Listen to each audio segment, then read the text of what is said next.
Hello कक्षा 11 के विद्यार्थी। आज मैं आप लोगों को जो कक्षा 11 का चैप्टर है द्रव्य के तापीय गुण, उसका एक टॉपिक है न्यूटन का शीतलन नियम, या फिर अपन कह सकते हैं न्यूटन के शीतलन की दर का नियम। ये क्या होता है ये समझाने वाला हूँ। तो न्यूटन नाम के वैज्ञानिक ने एक छोटा कंसेप्ट दिया कि कोई जो वस्तु ठंडी होती है या कोई द्रव्य जो ठंडा होता है वो बाहर खुद का तापमान और बाहर के तापमान के अंतर के समानुपाती होता है। जैसे मान लो कोई चाय है और चाय जो है वो हिमाचल प्रदेश में पी रहे हैं अपन लोग, तो हिमाचल प्रदेश में पी रहे हैं तो चाय का तापमान और बाहर का तापमान जो है उनमें बहुत ज़्यादा डिफरेंस है। तो तापमान में अगर ज़्यादा डिफरेंस होगा तो वो चाय जल्दी ठंडी हो जाएगी। अगर आप वही चाय अगर आप कहीं जहाँ पे गर्म इलाका है वहाँ पियोगे तो उनमें ताप का अंतर क्या रहेगा, बहुत कम रहेगा, जिससे कि वो चाय जल्दी से ठंडी नहीं होगी।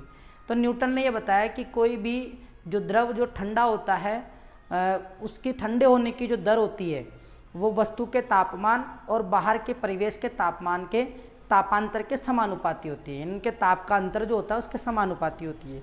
तो यही न्यूटन का शीतलन नियम है। तो न्यूटन का शीतलन नियम अपन लिख सकते हैं कि न्यूटन के शीतलन नियम के अनुसार किसी वस्तु के शीतलन की दर यानी ठंडा होने की दर वस्तु व परिवेश के तापांतर के समानुपाती होती है। यदि हम वस्तु के तापमान को T मान लें और परिवेश के तापमान को T0 मान लें तो शीतलन की दर क्या हो जाएगी, समानुपाती T माइनस T0।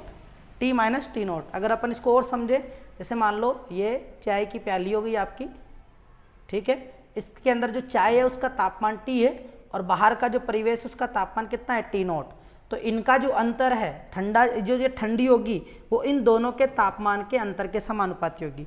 अगर मैं ये कहूँ कि मान लो कि चाय का तापमान जो है वो 30 डिग्री सेंटीग्रेड है और T0 का तापमान यानी बाहर का तापमान 10 डिग्री सेंटीग्रेड है, तो इनमें अंतर 20 डिग्री का आया। कितने का आया, 20 डिग्री सेंटीग्रेड का। और अगर मान लो बाहर का तापमान अगर 20 डिग्री सेंटीग्रेड और इसका 30 डिग्री सेंटीग्रेड हो तो ताप का अंतर 10 डिग्री आया। तो इस स्थिति में तो चाय पहले की तुलना में ठंडी नहीं होगी, पहले जल्दी हो सकती थी और इसमें बाद में होगी, यानी समय थोड़ा ज़्यादा लगेगा। तो T माइनस T0, तो शीतलन की दर जो होती है वो T माइनस T0 के समानुपाती होती है। शीतलन की दर मतलब ठंडा होना, तो यानी ऊष्मा में कमी आएगी, तो ऊष्मा में कमी आएगी तो हम शीतलन की दर को dQ/dt लिख सकते हैं और माइनस का चिन्ह ये बता रहा है कि ऊष्मा में कमी हो रही है। समानुपाती T माइनस T0। अब समानुपाती निशान को हम हटाते हैं तो यहाँ पर एक कॉन्स्टेंट आता है जिसको अपन लिखते हैं K, और ये जो K होता है वो शीतलन का नियतांक होता है। ये शीतलन का नियतांक जो है, जो भी आप पिंड ले रहे हो, जो भी पदार्थ ले रहे हो उसका पृष्ठ कितना है, कितना फैला हुआ है। अगर यही चाय जो है अब अगर कप की जगह आप प्याली में लोगे तो पृष्ठ का क्षेत्रफल बढ़ जाएगा, तो K का मान बदल जाएगा। तो K का जो मान होता है वो पिंड के पृष्ठ के क्षेत्रफल पर तथा उसकी प्रकृति पर निर्भर करता है, उसकी प्रकृति कैसी है। तो K का जो मान है वो पिंड के पृष्ठ के क्षेत्रफल पर और उसकी प्रकृति पर निर्भर करता है।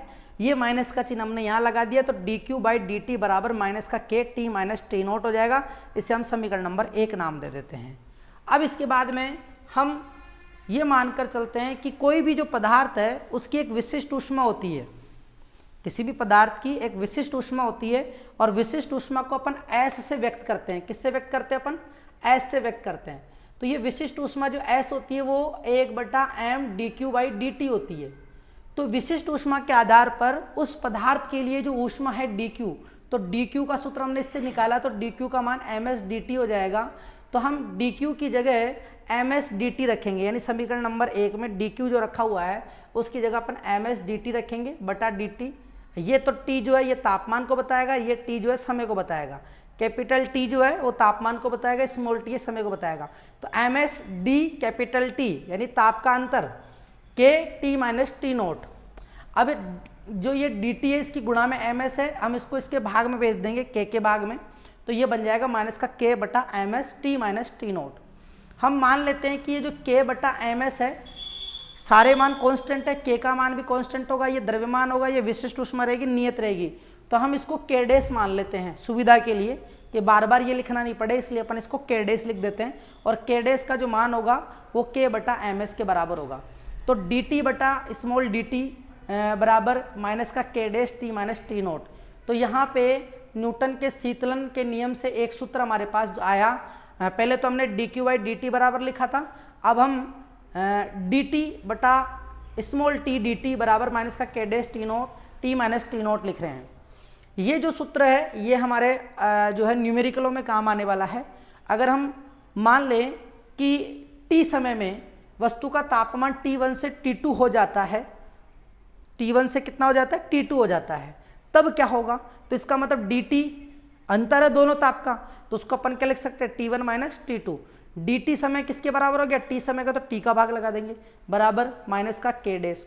ये जो t है, तापमान पहले वस्तु का कितना था T1, फिर बाद में कितना हो गया T2, तो इन दोनों का माध्य लेना पड़ेगा। तो माध्य मतलब T1 और T2 को जोड़ के 2 का भाग लगा देंगे, उसका बीच का टेम्परेचर आ जाएगा।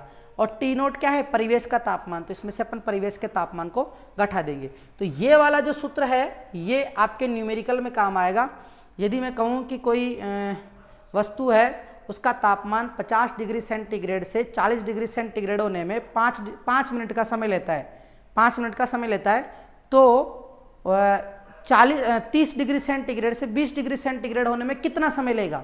तो ऐसे क्वेश्चन में आपको T1 और T2 दे रखा था पहली कंडीशन में, तो T1 T2 और समय दे रखा था, तो आप यहाँ से k डैश का मान निकाल लोगे, फिर दूसरे केस में उसी k डैश का यूज करके आप जो है समय का मान निकाल सकते हो। तो ये सूत्र आप न्यूमेरिकलों में काम में लोगे, न्यूमेरिकल में काम में लोगे। न्यूटन के शीतलन का वक्र जो आता है इस प्रकार का आता है, क्योंकि अगर अपन समय बढ़ता जाता है तो जो वस्तु होती है उसके तापमान में कमी आती है, तो कमी के लिए ग्राफ जो बनता है वो ये वाला बनता है। तो ये न्यूटन के शीतलन का वक्र है। तो ये हो गया न्यूटन का शीतलन का नियम, इम्पोर्टेंट है, हर कंपटीशन एग्जामों में भी पूछा जाता है न्यूटन का शीतलन नियम क्या होता है, और इसका ये जो फॉर्मूला है ये भी पूछ लेते हैं। इसके आधार पर जो है न्यूमेरिकल भी आता है, उसके लिए ये वाला सूत्र अपन उपयोग में लेते हैं। तो ये हुआ न्यूटन का शीतलन नियम। इसके बाद आपको नेक्स्ट टॉपिक पढ़ाएंगे, तो मिलते हैं नेक्स्ट वीडियो में। थैंक यू, जय हिंद, जय भारत।